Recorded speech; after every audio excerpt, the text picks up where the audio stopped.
So I promised like 4 weeks ago and 4 weeks ago I said I was going to do an infected or cursed. So I did an infected 2 weeks ago, and I liked doing this, so we're going to go with the cursed. This is the final team tips video. What is wrong, man? Let's start off with Mimic. Mimic is the simplest and easiest role, or at least pretty easy. All you need is two subjects to die, and you can copy one of their roles. If you want to get infected, you don't want to mimic anybody who's been killed by a terror. You want to kill somebody who's been voted out, or especially watermarked.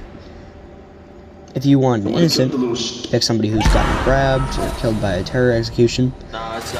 Or if you want a special role and the warden has guessed incorrectly, you can look at who the warden was when they died, and you take that person's role, and then you have the warden. Just make sure you're not incorrectly warden marking, because that will give the infected a insane boost, because they would get 4 kills instead of just 2. Careful who you warden mark if you do pick them. Next cursed, almost every time. The next cursed is the chemist. Chemist is a very difficult role because as the chemist you need to poison everybody, and the infected can choose to kill everybody you've poisoned, making your life even harder.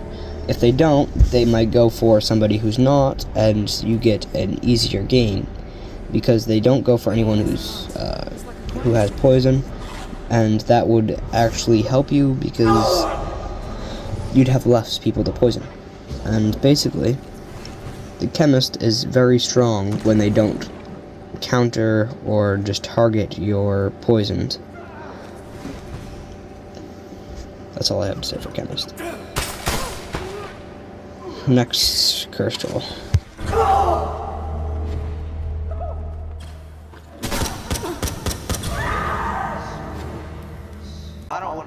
The next curse is the soulbound. I don't really have a big say in this because I have one singular soulbound win, and that's with the, I'm not trying to glaze, one of the best Deceit 2 players of all time, Holes. Holes is a very good player, and that's mostly about the reason I won this game, but I'll put it on the screen right now.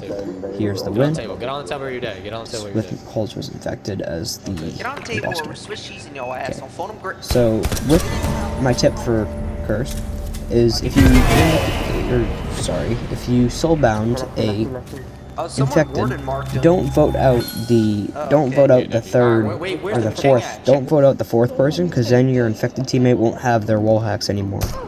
If you vote out the 4th person, your teammate's infected wall hacks will leave, and you won't have the ability to see them through walls and find them. I have 2 for this one actually, even though I only have 1. I have more tips than I do than wins with soulbound. Anyways, another tip for soulbound is I see way too many soulbound teams not going for kills late in the game. When the key gets close, you have to kill. You can't just sit back and watch the infected do everything. You have to actually use your role, and if you get soulbounded, you have a different task now. You're not doing tasks anymore. You're trying to keep your teammate alive and trying to win the game and vote out all the other teams/subjects. Next cursed. Alright, next cursed is the Phantom. Phantom is one of the easiest cursed roles. I know I said that about the Mimic too, but cursed is very easy. Your entire goal is just to get voted out, and that's very easy when you do it right. Some games you just don't talk. Make sure you have a different strategy if you're playing with the same players that you've played with before, and if you play the Phantom or you play with the same friends, they're gonna know what your strategy is. I like to have a couple different strategies. I like to give someone a walkie and then not talk in the in-between when I know there's 2 transformed. But otherwise, I get a mask, or I will access, I'll look through walls, or come from altars. I have a bunch of different strategies I use for Phantom. I think the Phantom is the most won because I wanted that menace so dang bad. have a Phantom Win against holes right here as well. But that's besides the fact. The Phantom has the heartbeat. Some people don't know what the heartbeat is. The heartbeat will lead you towards the nearest or near players. The heartbeat will get louder, and I'm pretty sure it gets faster for the closer you are to a subject. Next cursed. Final cursed is the Void Stalker. I'm not very good at this role, but when I do play this role, I don't seem to get that many kills. With the Void Stalker, you have to be very aggressive, and you have to target a singular person at a time, because you have to work down their timer. But then if they die, you have to throw it on multiple different people. But if you don't have a bomb on your target, you can throw it on somebody who's not going to look towards you. Or your entire goal is just basically make sure nobody's going to look at you and nobody can see you when you throw the bomb. Because if you throw it and multiple different people see you, they're just going to instantly vote you out. You have to be subtle about it, where if someone's in the shop and you know they're going to... Like, if they just entered the shop, you can throw a bomb on them as long as nobody else is around, and you can run away without anybody noticing. Other than that, you can kind of work in between as well. If you find, you can throw it on multiple different people in between, and you'll be able to find out who's innocent and who's infected. Because if you don't throw it on certain people, then that means they might be infected. Or if you throw it on people, that means they're innocent. I'm talking about in between. If you throw it in the in-between, and you throw it in the in-between, right? And then there's two transforms when you throw it. That means that person is innocent. That's how I like to clear people with a Void Stalker, but other than that, I don't really have any better tips for this work, because I don't really play this very often.